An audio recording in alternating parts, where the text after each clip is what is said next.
My name is Kevin. I'm an office worker, but there's been a long-standing feud in my department. It's with my boss, Tom. Tom and I always seem to clash. Tom, I really think that approach is bound to fail. Let's plan this out properly. Tom's work is always sloppy, and it causes trouble for the other employees. Everyone is too scared to stand up to the fearsome boss, but I'm the only one who speaks out. Ah, shut it, Kevin. You're so annoying, Tom would say with an annoying sigh, often leading to a big argument. Today was no different, with Tom and I at odds again. What was unusual was that despite being lectured in front of the other employees, a humiliating situation, Tom kept smirking triumphantly. What's with that attitude? If you have a problem, just say it. Then Tom said, it's because of your attitude, that you're a failure as a husband. His smile was like that of a devil, as if he knew everything about my private life. Tom slyly covered his mouth and said, "Oops, can't say any more than that," before heading outside for a smoke. I couldn't stop thinking about what he said and immediately followed him. I have a wife named Emily, 2 years my junior, but our relationship hasn't been great lately. I called out to Tom, who was about to light a cigarette, and asked him what he meant by his words. Tom smirked, lit his cigarette, and after blowing out a cloud of smoke, he dropped a bombshell. Emily is going to remarry me. What? My hand trembled slightly. Tom said mockingly, "It doesn't matter to you anyway, right? You are planning to divorce her soon anyway, right? It's true that things between Emily and me had been deteriorating. But I loved her. I had no intention of divorcing her. I wanted to work on mending our relationship." However, as if to dismiss my hopes, Tom said, "You're too full of yourself. That's why she's leaving you. Do you know what Emily says about you?" After tossing his cigarette butt into the ashtray, Tom whispered in my ear, "He's all talk, that's what she said." He then burst into laughter and said, "Your wife's the best," before heading back to the department. I was speechless and couldn't move for a while. I'm just a regular office worker, working for an ordinary company in New York, and my romance with Emily started at work.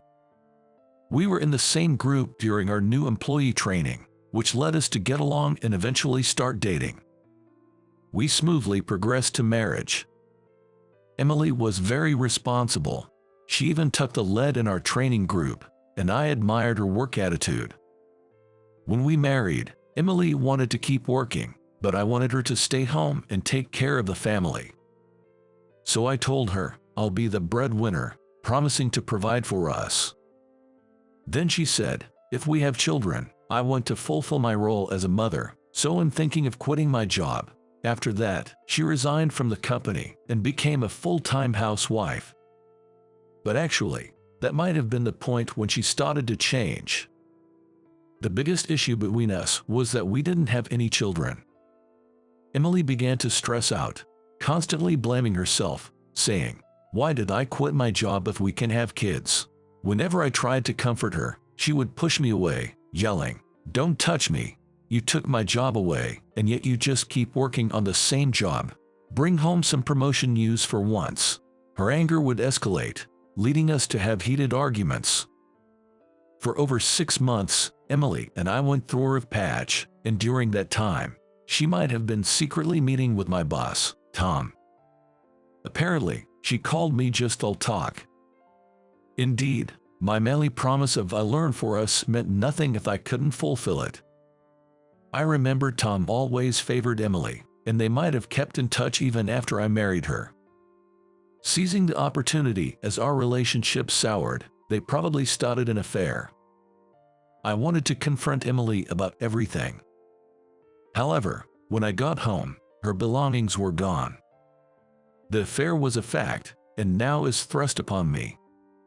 To have my wife taken by my nemesis boss was a humiliation beyond words. Nothing could have been more frustrating. Gradually, I couldn't stand working at the same company as Tom and decided to quit. It was one misfortune after another. "Why are you quitting, Kevin?" my colleagues would ask. I'd just smile and say, "I'm moving on to a new job." None of them knew about my divorce or her affair with the boss. I couldn't possibly tell the truth. Maybe I should have sued for the affair, but all I wanted was to escape to a place where I didn't have to see Tom's face. Perhaps there was also a sense of guilt for not making Emily happy. Being alone in the house made me feel even heavier.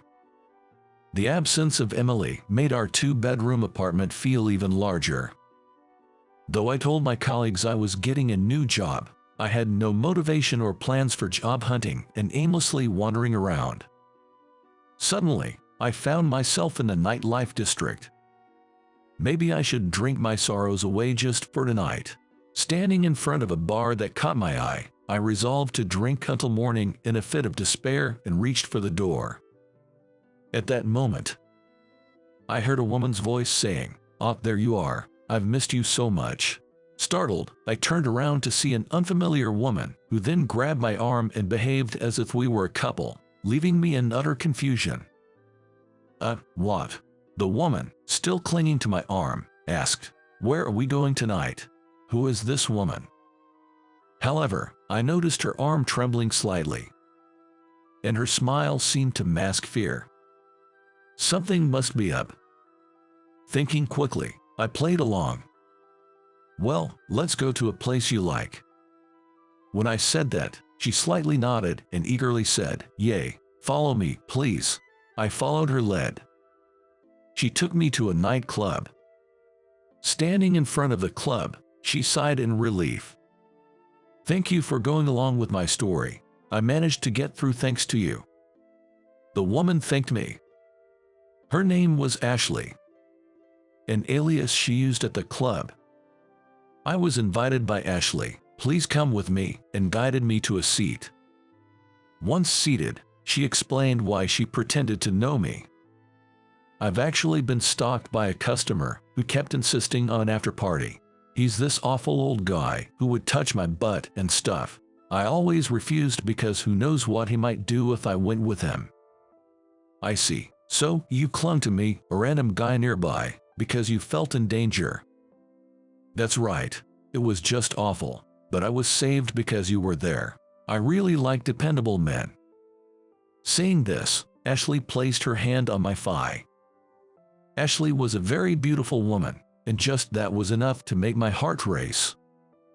Having been called unreliable by Emily and essentially discarded, her words had rebuilt my shattered male pride. "Let's enjoy tonight," she said seductively with captivating eyes. Just then, a waiter came over and said, "Feel free to have a drink," offering us a menu. "Then I'll take you up on that offer."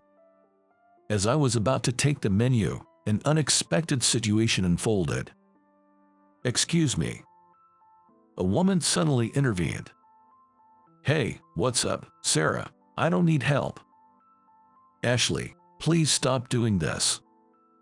The woman Ashley called Sarah glared at her intensely.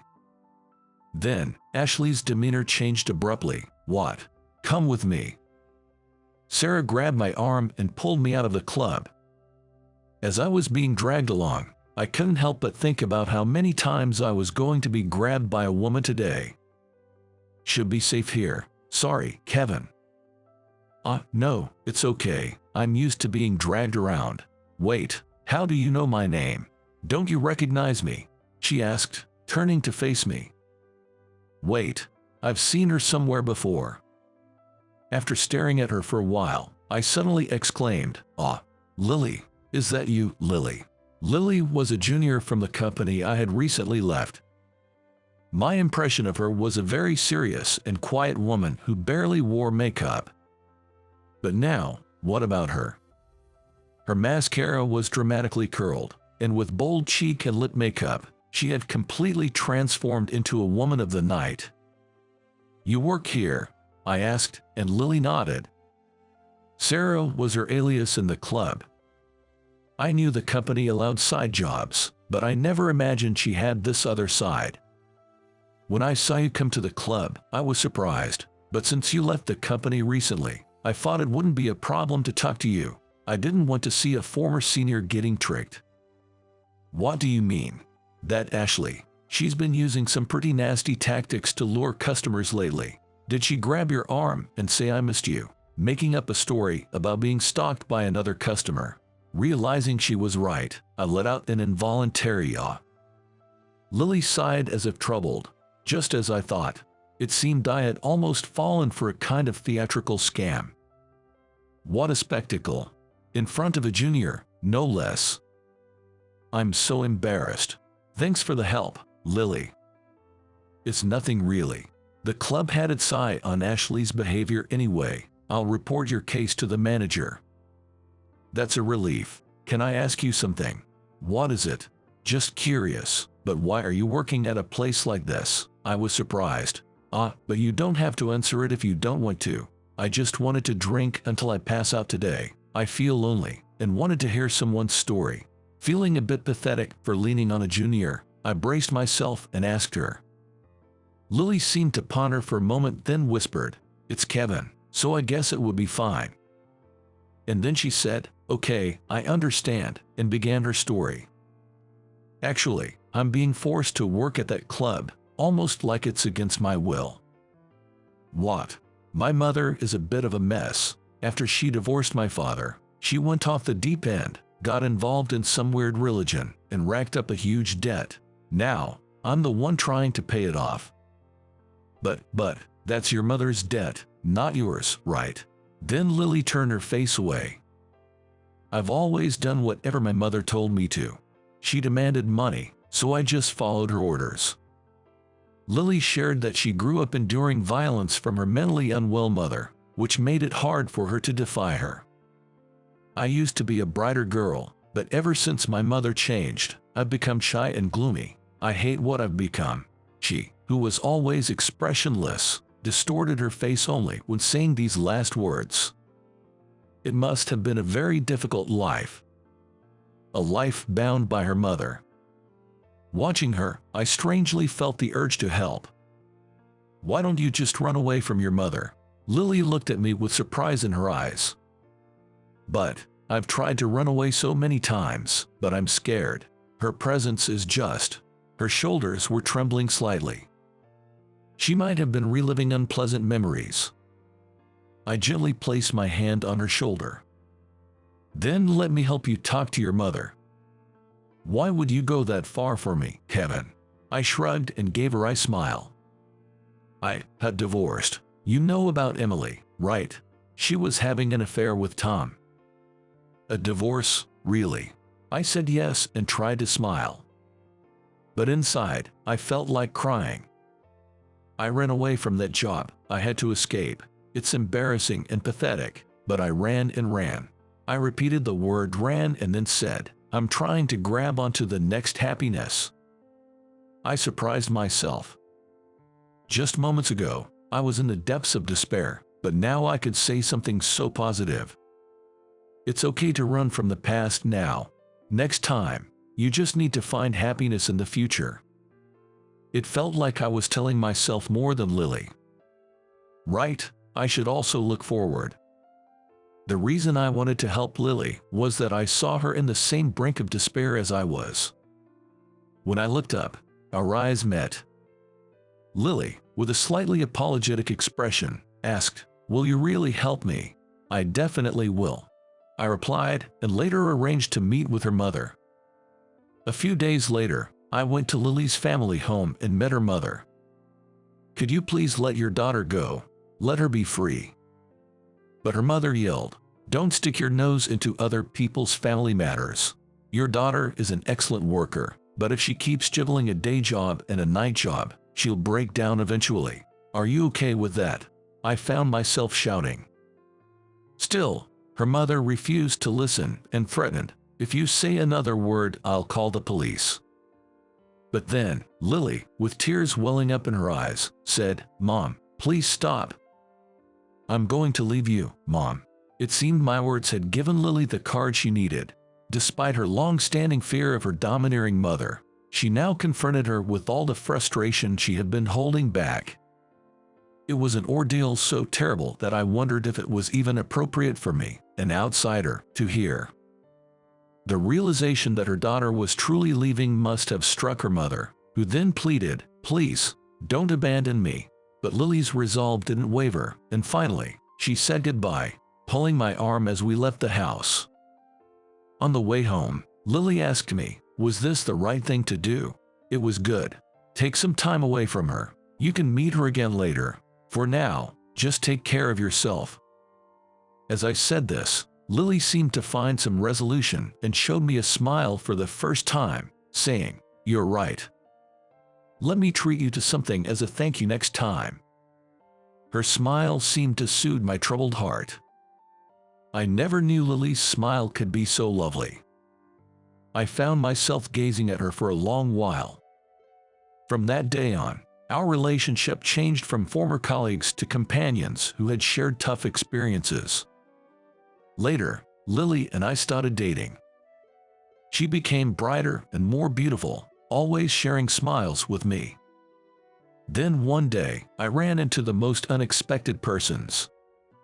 It was my ex-wife Emily and my former boss Tom. "Wow, what's this? Are you two together now? That's quite a surprise." Tom looked astonished, switching his gaze between me and Lily. Emily, on the other hand, awkwardly averted her eyes from me. My heart almost stopped upon encountering these two, the very source of my trauma. I braced myself for what they might say. But surprisingly, it was Lily who started talking. "Tom, have you found a new job yet?" It was too late by the time Tom responded, "Hey, wait." Emily turned to him, demanding, "What do you mean new job? That guy caused some problems at the workplace, so he's resigning at the end of this month as part of taking responsibility. So, good luck, Tom." Lily said this and then pulled my arm, saying let's go, as we walked past them. I could hear Emily and Tom's loud argument from far away, feeling a bit relieved. Lily grinned. That was a little payback for the two who hurt you. Her dependable smile made me smile too. With Lily, I felt I could find happiness again. This incident made me sure of her love for me. Actually, in my room, I already have an engagement ring that I've purchased. I'm secretly planning to give it to her in the near future.